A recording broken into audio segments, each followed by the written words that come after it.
Magandang araw sa lahat. The YouTube channel of the Fraternal Order of Eagles Limbas Law Corner is back to once again render public service in the field of law or yung pagbahagi ng aming kaunting kaalaman sa larangan ng batas para sa sambayanang Pilipino. Brought to you by the Limbas Marangal Eagles Club of the Eastern Rizal Region 2 sa pamamagitan ng inyong lingkod na isa ng mga abogado at isang profesor sa maraming law school sa ating bansa. The topic, pag may nagbinta sa'yo ng lupa na sabihin, ibinibinta ko yung karapatan ko or rights sa aking lupa, bibilhin mo? Ito yung topic. Kasi nga may nangonsulta sa aming club tungkol dito. Kaya tinanong ko, titulado ba yung lupa? Wala naman daw maipakita. Sabi ko, anong right ba? Anong karapatan ba sa lupa ang binibinta niya? Hindi rin masagot kung anong right or karapatan yon. Yung katotohanan, napakarami ng kasong naisampa sa Office of the Prosecutor sa mga ganitong ori na transaction, usually estafa. Okay? Usually.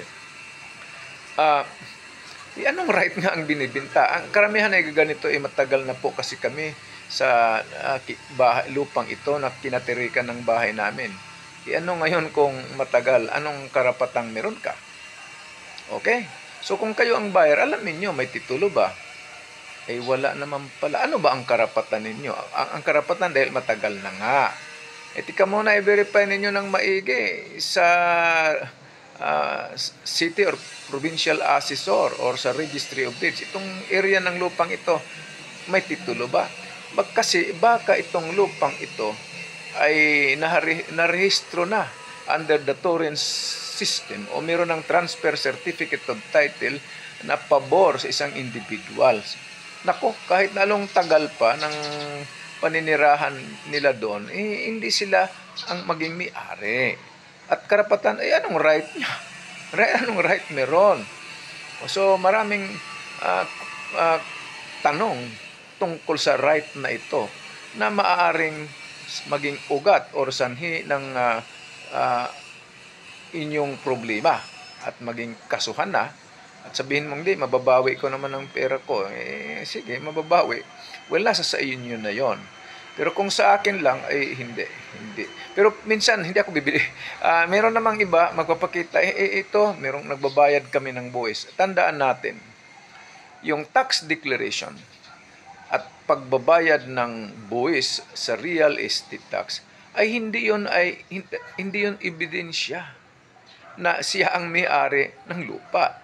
Kung hindi ebidensya lamang na siya'y nagbabayad ng real estate tax sa local government unit concerned. Right? Yun lang. Okay? So, bahala na kayo kung bibili kayo ng right ng lupa or hindi. Pero, harapin nyo ang consequences or ang resulta. Pero sa aking side ay hindi. Bakit? Sa dami na naming experience na alamang nahawak ang mga kaso ng ganyan, siyempre hindi kami bibili. Sana